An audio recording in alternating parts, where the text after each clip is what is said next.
See, the new formula announced by the BJP government, my government, is basically trying to communalize the whole concept of reservation in especially the other backward caste reservation, and they have also betrayed the internal reservation promise they made to the Dalits. So it is in the two parts. One, they how they betrayed the OBC classes. In fact, there has been a demand as part of the all India demand of the especially agrarian caste. So the agrarian caste, because of the agrarian crisis, they have been demanding more reservation for them, and because there is a 50% cap on OBC and there is reservation after this Indira Sahni judgment, there has been a tension. So likewise, there has also been a demand to increase the reservation of the dominant castes, especially. In fact, there are around some 140 OBC castes which are categorized under different categories in the OBC list in Karnataka. There is category 1, category 2A, and there was category 2B, under which Muslims were given. Muslims as a whole community were considered as socially and educationally backward and were given 4% reservation. And you had 3A and 3B categories, which are basically forward communities, dominant castes. You can not forward, but dominant caste. But educationally, they are not relatively backward when you compare to upper castes like Jains and Brahmins, Mudaliyars, etc. So the BJP government wanted to, there was a demand by the Lingayats and Vokkaligas. These two are the dominant castes in Karnataka to increase their quota in the reservation. Within the Lingayats, there is a caste called Panchamasali, the subcaste within the Lingayats. They wanted the government to increase their reservation quota by 10 to 12%.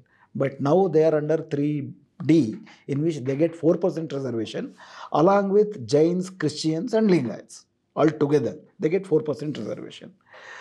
Then Vokkaligas wanted their quota should be increased to 12%. They are now presently under 3A, where they used to get 5% reservation, along with other different castes also. That is just impossible. In fact, the whole quota would be bypassing the 50% upper limit. So there was a big crisis, but finally they came out with the agenda, I think probably prodded by BL Santosh and the RSS. They said that they would remove Muslims reservation. They came up, that was just 1 month before the whole election process started. The order was passed on March 27. Until that time, they were thinking of just increasing the overall 50% quota. But then altogether, they came out with this March 27th, a government order, which said the Muslims are not socially and educationally backward and they will be considered under economically weaker section quota, EWS. And whatever the 4% reservation given to Muslims under 2B will be distributed in the 3A and 3B, which includes Vokkaligas and Lingayas. So that has become their major plank in the election propaganda. In fact, on two things. One, Amit Shah and Bommai and everyone, BL Santosh especially, they are saying that reservation under Muslims were given reservation based on their religion, and religion-based reservation is against the constitutional principles. That's why we are removing them from the reservation, so SCBC quota. And then the Congress government did not increase the caste quota for the reservation quota for Vokkaligas and Lingayas. We are distributing 2% quota to it. So we are secular and we are also satisfying the OBC caste. So that was their argument. And then when it was challenged in the Supreme Court, you know the status of the case. In fact, Justice Nagaratna and Justice K.M. Joseph came out vehemently against this policy. In fact, K.M. Joseph asked the veracity, procedural impropriety and illegality. These were the two planks on which this particular thing was. Orally, they questioned that, and orally they opined also. This cannot stand the scrutiny of law. In fact, Justice Nagaratna actually countered the false arguments made by both Tushar Mehta and the Lingayats lawyer there, that is earlier person, Rustoni. Because they said that again they continue to contend that the reservation given to Muslims were based on religion. Where Justice Nagaratna intervened and said that no, it was not based on the religion, they have been given based on their social and economic backwardness, educational backwardness, including their economic backwardness. And again he argued, because there was a third backward class commission which was constituted in 1988 under the chairmanship of Justice Chinnappa Reddy. Justice Chinnappa Reddy took a thorough fact finding. That was one of the thorough kind of socio-economic study done for the OBCs, which included Muslims also. So the study of Chinnappa Reddy Commission suggests that Muslims are educationally more backward than Dalits. And one of the study that is cited in the Chinnappa Reddy Commission suggests that the economic backwardness is next to Dalits. And their representation in the administration is far below their population representation in the state. So in all the three factors, he declares that the picture presented by this study suggests that they are socially and educationally backward and they should be given reservation. So accordingly, he gave reservation under category 2. So that was actually continued, and the Veerappa Moily government reconstituted, because by that Indira Sahni judgment had come, so he had to confine that to 50% reservation. So there was an order in 1994, September 17, which categorized the OBC reservation under category 1. Category 1 is almost nearer to the Dalits, SC, STs. Category 2A is also relatively better than category 1, but far below than other categories. Category 2B, under which the whole Muslims, as a whole population themselves, they are actually backward. It was considered like that. To compensate that the political implication of this particular thing, they actually extended reservation to the whole of Christian community under 2D, the whole of Lingayat community under 2D, and the whole of Lingayat community under 3D, and whole of Vokkaliga community under 3A. So this is the story. In 2002 also, the Backward Class Commission actually reiterated the same formula. So now, according to the backward class law passed in both state and the center, it suggests that any recommendation or any deletion or addition or the changes should be made based on a study made by the Permanent Backward Class Commission that would be constituted in each state. Only on the recommendation based on the empirical study taken up by the Backward Class Commission, the government come to any conclusion. But here there was no recommendation. There was only an interim report. They immediately resorted to this. And the interim report also, it is reported that it did not suggest removal of 2B reservation for the Muslims. So it is not going to stand the scrutiny of law in the Supreme Court. That's why they actually asked for extension of their hearing till May 9th. Because till May 8th, there will be election propaganda and May 10th is the election. But if it had heard on April 25th itself, and by April 27th, this would have been struck down. If that was struck down, that would have not become a political campaign for them. Because even today, they are campaigning on this, on two grounds. That Muslim reservation is removed and they have increased the reservation of dominant caste. So that they would have not embarked on that. So somehow Supreme Court also facilitated their strategy. So that has happened. On the other thing, in fact, in 2018, after the Congress and JDS government came to power, they constituted a commission called Justice Nagmohan Das Commission, which suggested to increase the SC/ST reservation. That is, SCs are getting 15% reservation today, and Nagmohan Das Committee recommended it to increase to 17%. And the STs are getting 3% reservation. The Nagmohan Das Committee recommended to increase it to 7%. That means a total of 6% hike was suggested. That would, if that was implemented, that would increase the overall reservation from 50 to 56. To actually implement that, they should have requested the central government to at least include that in Schedule 9, or the central government itself should take up a constitutional amendment to overcome the Indira Sahni judgment, where upper limit is. EW is also added into this. No, EW is beyond 50%, because that the constitutional bench has made it very clear that 50% thing will not apply to EWS. They have made it categorically, they have stated 50% upper limit is only for Dalits and OBCs. They made it very clear. So if they had argued before the Supreme Court to increase the upper limit, or come up with a kind of amendment, constitutional amendment to overcome the judicial obstacle. None of that they did. And even this recommendation was given in 2020. Till 2022, the BJP government did not act upon it. In 2022 December, when the elections were fast approaching, they passed a law and they sent that to central government. But the central government made it very clear. Mr. Justice Narayan's Mr. Narayan Swamy, the social justice minister in the central government, have made it very clear in his reply to Rajya Sabha that there is no proposal to increase the upper limit from 50%. So that is also a false promise. The third part of the whole reservation formula is about promising the internal reclassification of the reservation for SCs. So there is Justice Sadashiva Commission which had given its recommendation in 2012. None of the government, whether it is Congress, JDS or the BJP government, did not present it in the House of the Assembly. That was not released for public discussion. More than all these things, the legal position is that the internal reservation of the SC reservation cannot, the state assemblies does not have legislative competence to do that.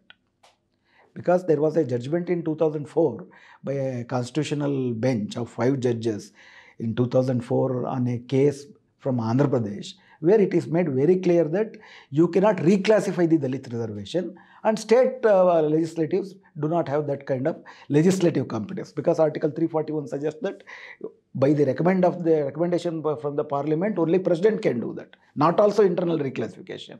So there was a suggestion by Usha Mehra committee, Justice Usha Mehra committee, saying that there should be an amendment to the constitution, wherein which a clause by 341(3) can be inserted in the constitution, which will empower the state legislature to reclassify the SC reservation. So that is pending. So now also the 5-judge bench, if you have to overcome that 5-judge bench order, you have to constitute a 7-bench court. That is not constituted. Or you should go for a constitutional amendment which will empower the state legislatures. Both are in the hands of the Modi government. Modi government can come up with EWS reservation within a span of 2 days. On January 18th, it was presented in the Lok Sabha in 2019. January 19th in the Rajya Sabha, and January 22 it was a law. So if there is no political will to come up with internal reservation. But in spite of all this, even in their manifesto, even in their advertisement, they go on and on saying that they have removed the Muslim reservation and they have increased the overall Dalit reservation and they have provided the internal reclassification. All the three are lies, only to hoodwink the masses. So the legal position stands like this. All the three aspects of the new reservation formula is a blatant lie. And it is a eyewash and it is a betrayal of the masses who actually were seeking this. And they're trying to convince this with Ambedkar, saying that, Ambedkar, this is a vision of Ambedkar also. Yeah. How do you take this? See, Ambedkar, in fact, if you see the constitutional history of India, and if you go back to pre-independence period, there was political reservation for Muslims. In fact, the first reservation was based on communal award in 1914. If not for partition, that would have continued. In fact, there was also a big debate whether religion-based reservation should be given. The Constitutional Assembly that way was not totally against religion-based reservation, only for partition. They thought that it would further create cleavages. That's why it came almost to that and it stopped there. And Ambedkar never had made a single statement saying that there should not be reservation based on religion. His only grouse was that whatever reservation is extended to Muslims should be extended to Dalits, and Dalits should be considered as a minority. If not, they are not Hindus, they should be considered as a separate minority, and a minority reservation should be given to Muslims. Dalits. So I think they have not cited a single quote or writings. You have full volumes of Ambedkar writings available. It's only people will not ask them questions, and media will never ask them that question, cornering questions. So they scot-free, they're continuing their false propaganda. Ambedkar was, because communal award was very much there. But having seen the arguments that's taking place in the Supreme Court, they are planning several tactics. In fact, in some other case where K.M. Joseph and Justice Nagaratna were on the bench, K.M. Joseph, when again the central government asked for another adjournment, the K.M. Joseph vehemently, in fact, reprimanded the Tushar, that is Advocate General, saying that you don't want this case to be heard by this bench because he is going to retire by his last working day is May 19th. And next the court will open only by June. By that time he would have retired. So they want to see that the whole bench this is not heard before that bench. That was a different case. Maybe they are planning the same thing because both the judges have expressed their opinions. But if the judges are clear and compel them to continue with their argument, the indication is that this will not become a law. This will be struck down because there are even I have gone through their affidavit also, government's the affidavit that they have presented to the Supreme Court. It is the same basis. They continue to argue that it is based on religion, which is not substantiated. And there is three things. It is procedurally improper, illegal and irrational. So irrationality, procedural impropriety and illegality is sufficient ground to struck any law because it should actually in correlation with these three things. I was reading that court proceedings, and Tushar had actually ranted that this is discriminatory and this is unconstitutional. He's sitting in that sort of a position. What do you feel how this is playing out in front of the masses in that state? See, Muslims are very concerned. In fact, one of the tactics, maybe their electoral strategy was also that Muslims will be enraged and they will come onto the streets and they can polarize. That was one of the hunch. But they did not come in a big way. Maybe the community understood the ploy behind it. But then they have gone to the Supreme Court. But there is a deep anxiety because this will not stop here. And one of the Vokkaligas seer has come out openly and said that they don't want to have their food, they don't want to have their share snatching away from others' share, their legitimate share. They don't want to have any share in that. It is only Lingayats seer who actually was in the lead. He said he is satisfied with this.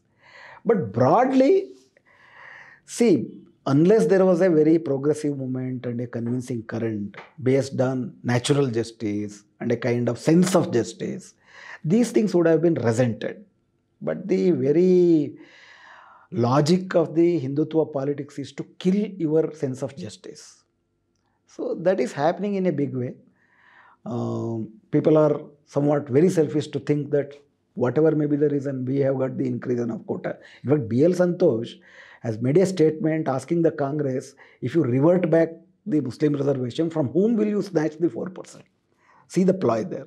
That he is implicating the Congress that they are taking away 2% hike that is made by the BJP so that there will be rift between Lingayat and that has not caught the imagination still. But if the same bench continues, I don't think they will win the case. But because if that happens, so it will have a larger implication on the overall politics and the question of reservation also, because historically it is Tamil Nadu, Kerala, Bihar and Karnataka which has considered the whole Muslim community. Even in Karnataka, some 9 communities are not considered. They are small, minuscule communities. For example, Bohra, Kachi Memon. These kind of communities do not come under this OBC quota. So that way there is differentiation. They are talking about AP also. In AP, there is one senior person, he was an officer also. He was a secretary to Social Justice Department, P.S. Krishnan. He gave a report in 2007 to Andhra Pradesh and he considered 14 majority Muslim groups as socially and educationally backward. So even in Andhra, it was not based on religion. So they want to actually portray this as a religion-based reservation and get on to Telangana also. That is their next destination, where there is a possibility of them to actually have a foothold. They want to polarize, communalize this issue. But I don't think if this bench gives the final order, that may not be possible. If they go to higher bench, we have to see.